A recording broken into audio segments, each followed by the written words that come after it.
Hey everyone, welcome to From the Depths. I'm Menti, and this is episode 211 of the Battleship Brawl's Season 3 tournament.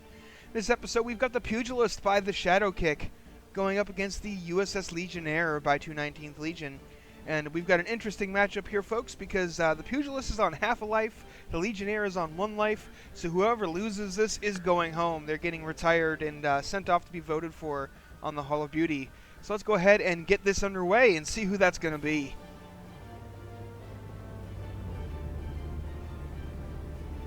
Pugilist starts out the battle broadside, which I feel like in this sort of engagement is a bit of an advantage. You can see a lot of the Legionnaire's weapons can't fire because of its starting position, while the Pugilist has its full broadside available to it from the get-go. Landed some hits on the underside of the Legionnaire here, but only minor damage, nothing major. Let's see how the Pugilist is doing. Taking some hits, but so far basically the same story over here. Minor damage, nothing major. It lost a lot of its superstructure up here. Probably took a high explosive hit right to that.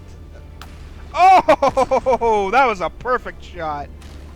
That explosive shell landed right on the top of that turret, and it popped immediately. Oh, massive explosions on the Legionnaire. But doesn't look like they did anything. Maybe did it detonate in the air above the Legionnaire? Did the time fuse really screw the Pugilist there? Because those looked like it was just annihilating the Legionnaire, and then there was no damage.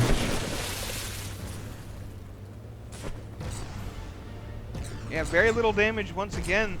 The Pugilist is just not managing to score any serious hits so far.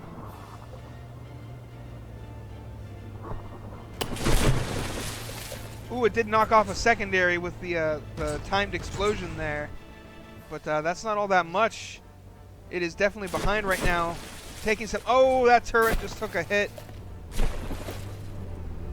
It looks like 2 of the guns have been... One's been disabled, another gun's been damaged, and the third barrel looks like it might still be operable. Oh, Pugilist getting pounded on here. Firing back, it really needs to land some hits. Like, it's just missing. It is not do... Oh, uh-oh, but the Legionnaire is going down. It has lost a lot of buoyancy. Yeah, it's had a whole bunch of the bow blown open. It's taking on a lot of water.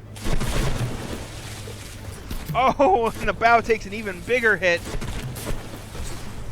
I mean, that's going to lower the block count, lower the Legionnaire's health, but it's not doing much to hurt the combat effectiveness of the vessel. And that's really what the Pugilist needs to work on if it's going to come back. Oh, but it just opened up the hull here. That's more water getting taken on by the Legionnaire. Uh-oh, it's dipping down.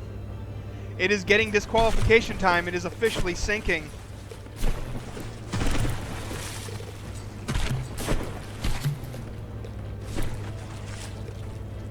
It is yeah, like all that's left above the water is the very tail end, and it looks like it is going to drive itself deeper and deeper under the water.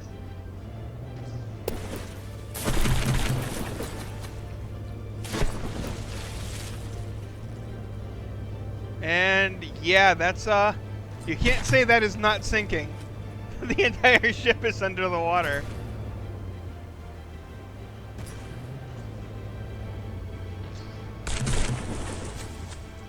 The Legionnaire has sank and is going to get disqualified for it.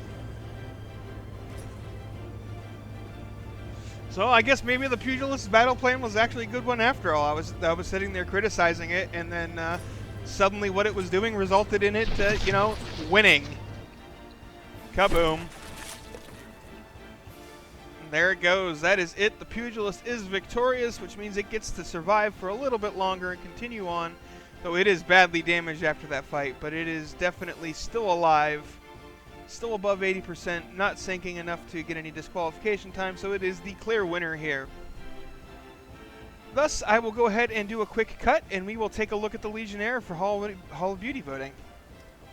Okay, folks, here we are. This is the USS Legionaire by 219th Legion.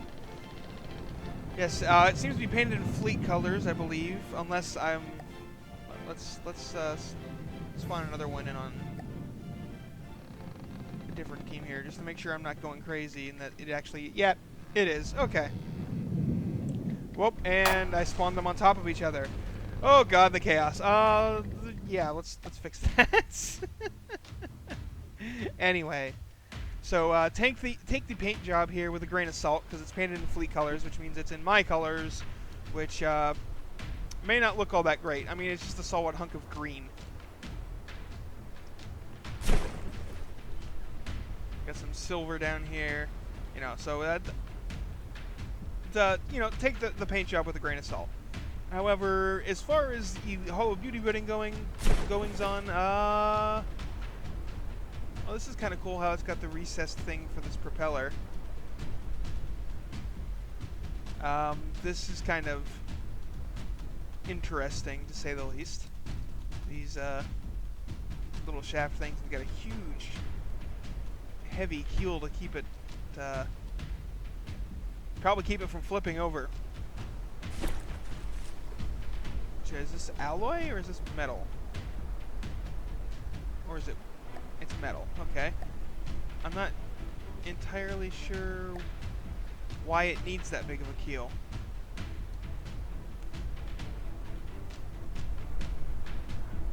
Well, you know what? My curiosity has been piqued. Let's remove the keel and see what happens. Probably nothing because it's sitting still. It probably keeps it balanced and turning. Anyway, got a spinning radar dish up here, which is cool, but that, you know, that's got some smoke generators here, which, okay. From an aesthetic standpoint, there's not a whole lot to see on this ship. It's got this little bit of superstructure here, but it's mostly a big flat deck with some guns on it.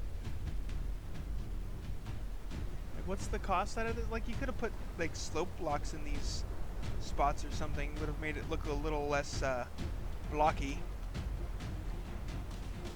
And this is all just heavy armor, but is it just a single layer of heavy armor? Yep, it's a single layer of heavy armor, which not really going to stand up to a whole lot. Not when you've got 2-meter crams in the mix. I mean, it'll stop explosive rounds, I suppose, assuming the explosion doesn't just go down. Well, let's see. I'm curious again. Yeah, see, it would hit here, and it would phase through the deck because it hit the turret, so it doesn't hit anything.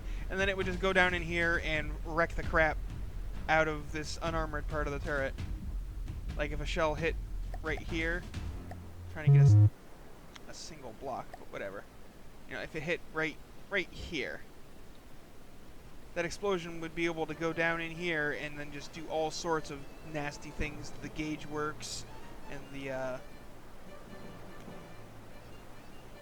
well, I mean, heck, it would probably be able to reach this one singular cram connector there, and then the turret just pops off.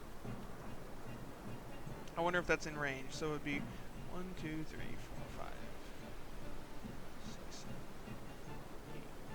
Now, it's about 9 meters away. So yeah, if a shell landed like here or lower, it would probably just pop the turret right off because it would destroy this cram connector right here, keeping everything together. Because of the wonky explosion rules and from the depths. Like when for those who don't know, when an explosive hits a sub-object like a turret here, it completely ignores the existence of the main vessel when it's calculating the where the explosion goes and the damage it does. Like if a shell hits right here, basically the rest of the ship just doesn't exist. Like the explosion will just phase through this deck here, phase through this armor, and just phase through this floor and just wreck anything it can reach that isn't that is on the turret. So really, this big heavy armor thing doesn't really help that much.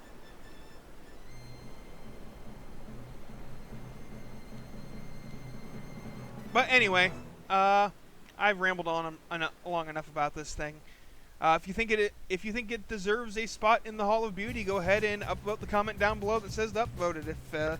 If you don't, upvote the comment that says don't induct it. It's that simple.